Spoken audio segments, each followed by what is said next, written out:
Loan बढ़ाना। आप सभी का यूट्यूब चैनल दिसपुर क्लासेस में स्वागत करता हूं। और दोस्तों आज की क्लास जो है कंपाउंड इंटरेस्ट, क्या है? कंपाउंड इंटरेस्ट, चक्रवृद्धि ब्याज।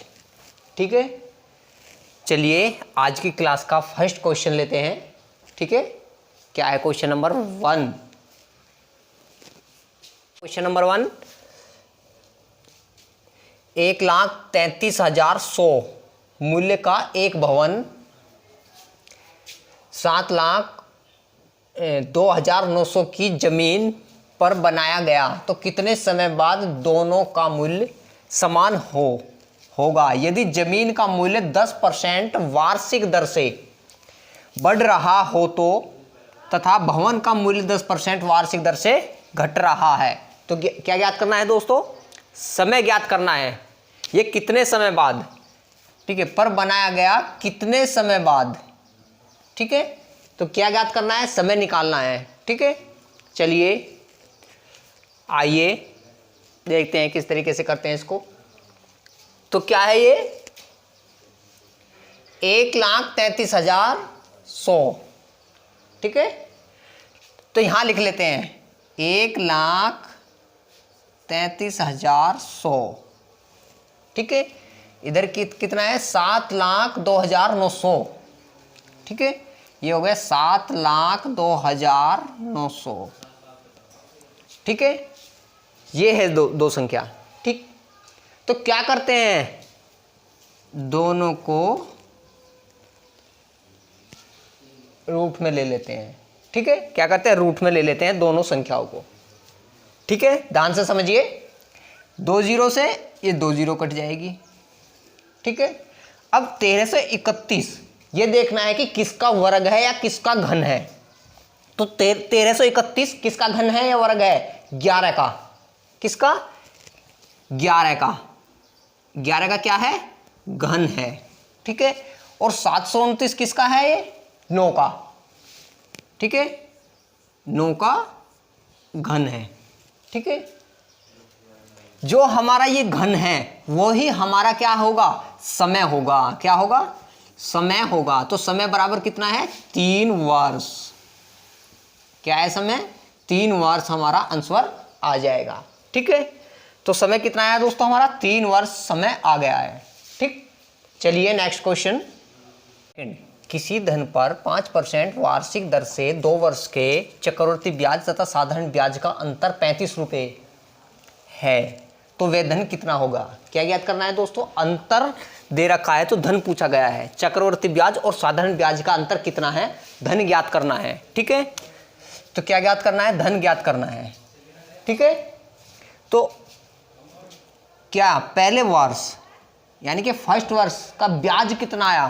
काय का अंतर है? ब्याजों का अंतर है। तो पहले वर्ष का ब्याज कितना है? 5 का है, ठीक है। और दूसरे वर्ष का ब्याज कितना है? 5 का ही है। दूसरे वर्ष का भी ब्याज कितना है? 5 ही है। पर इस 5 रुपए पे भी ब्याज देना पड़ेगा क्योंकि चक्रवृद्धि ब्याज कहा है, ठीक है। क्योंकि चक्रवृद्धि ब्याज जो होता है ब्याज पे भी लगता है, ठीक है। तो पहले वर्ष का जो ब्याज है था 5 रुपए था, ठीक है। पहले वर्ष का चक्रवृद्धि और जो साधारण ब्याज दोनों बराबर होते हैं, ठीक है। तो पहले वर्ष का क्या? चक्रवृद्धि ब्याज भी 5 ही है और साधारण ब्याज भी 5 है। दूसरे वर्ष का क्या है? साधारण ब्याज 5 है क्योंकि साधारण ब्याज हर साल उतना ही होता है जितना पहली साल होता है, ठीक है। और चक्रवृद्धि ब्याज क्या होगा? जो पहली साल का जो ब्याज है वो भी मूल में जुड़कर उस पर भी ब्याज लगेगा। तो कितना? इस 5 पे जो है इसका भी हमें ब्याज निकालना है। तो पहली साल का ब्याज कितना है? 5 है, ठीक है। तो 5 का हमें ब्याज निकालना है। तो 5 गुना 5% का, 5 पर ब्याज किसका? 5% का ब्याज निकालना है, ठीक है। बटे में 100, 5 पंजे 25 बटे 100, ये आ जाएगा 0.25। तो इस 5 पर ब्याज कितना आया है? 0.25 का आया है, ठीक है। अब चक्रवृद्धि ब्याज और साधारण ब्याज में अंतर 35 रुपए है। तो हमारा ये कितना है? 5 और 5 10। 10 क्या है हमारा? 10 है हमारा सिंपल इंटरेस्ट। और कंपाउंड इंटरेस्ट कितना है?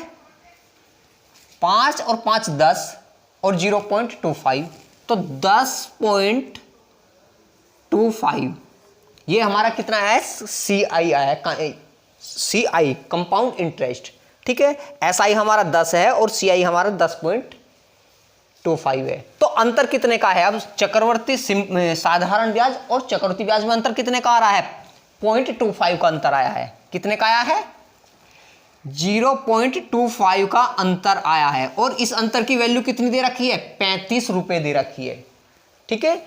चक्रवर्ती ब्याज तथा साधारण ब्याज का अंतर 35 रुपए है, तो अंतर की वैल्यू कितनी दी है, 35।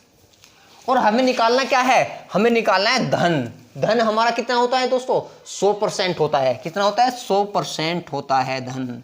तो हमें 100 की वैल्यू ज्ञात करनी है, 35/0.25 गुना में 100, जिसे निकालते हैं उसे गुना में निकालते हैं। अब पॉइंट हटाने के लिए हम यहाँ 2 जीरो और लगा लेंगे, पॉइंट हमारा खत्म हो जाएगा, ठीक है।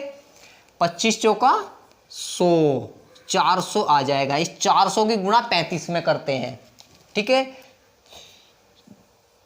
0, 4 पंजे 20 की 0, हासिल लगे 2 और 4 तिया 12 और 2 14, तो कितना आ जाएगा, 14,000 रुपये हमारा कितना आया, धन। क्या है दोस्तों, 14,000 रुपये हमारा धन आया है, ठीक है। चलिए नेक्स्ट क्वेश्चन क्या है, एक राशि पर 5% वार्षिक ब्याज की दर पर चक्रवर्ती ब्याज और साधारण ब्याज का अंतर 2 वर्ष का, ब्याज का 2 वर्ष का अंतर 1.5 रुपये है, तो तदनुसार वह राशि कितनी होगी, ठीक है। सेम पिछले क्वेश्चन पर ही है ये सवाल, ठीक है। जैसा क्वेश्चन पिछला था वैसा ही है, ठीक है, जिससे कि अच्छी तरीके से समझ में आ जाए, इसलिए क्वेश्चन रिपीट किया है ये, ठीक है। दोबारा समझना आपके, एक राशि पर 5% वार्षिक ब्याज की दर से, ठीक है। तो पहले वर्ष का, ये मान के चलिए फर्स्ट वर्ष है, इस पे किसका ब्याज आया, 5 ब्याज आया है। और दूसरे वर्ष 5 ब्याज आया है, तो इस 5 पे भी हमें ब्याज देना है। 5 तो आना ही था, इस पिछले 5 पे भी चक्रवर्ती ब्याज देना है। तो पिछले 5 पर कितना आ जाएगा, 5 पे 5% का ब्याज, यानी कि 5 रुपये पर 5% का ब्याज कितना हो जाएगा, ये हो जाएगा 0.25, ठीक है। तो कितना आया है, 0.25% इस पर आया है ये, ठीक है। तो हमारा अब सिंपल इंटरेस्ट कितना होता है, ये होता है हमारा सिंपल इंटरेस्ट 5 और 5 10, ठीक है। और कंपाउंड इंटरेस्ट होता है हमारा 5 और 5 10 और 0.25, ठीक है। 0.25 वो है कि पिछले वर्ष के ब्याज पर भी ब्याज मिला है उसको, ठीक है। तो कितना हो जाएगा, 5 और 5 10, ये हो जाएगा 10.25, ठीक है। अब दोनों में अंतर कितने का है, दोनों का अंतर है 0.25 का। कितना है अंतर, 0.25 का, ठीक है। और यहां दिया हुआ कितना है, 1.5 रुपये का अंतर, ठीक है। तो इसकी वैल्यू इसके बराबर रख लेते हैं 1.5 के, 1.50, ठीक है। हमें निकालना है धन, ठीक है, राशि निकालनी है कि वह राशि कितनी थी। तो राशि होती है हमारी 100% होती है, ठीक है। 1.50 बटे 0.25 गुना में 100, ठीक है। अब इस पॉइंट से ये पॉइंट कैंसिल हो जाएगा, 25 चौका 100 और 15 चौका 60, तो कितना आ जाएगा, 600 रुपये हमारा आंसर आ जाएगा, ठीक है। क्योंकि हमारी राशि जो आई है, धन था वो हमारा कितना था, 600 रुपये था, ठीक है। तो ये क्वेश्चन था दोस्तों, अच्छे क्वेश्चन है ये, अच्छा क्वेश्चन है, ठीक है। आज की क्लास को यहीं समाप्त करते हैं। नमस्कार, जय हिंद।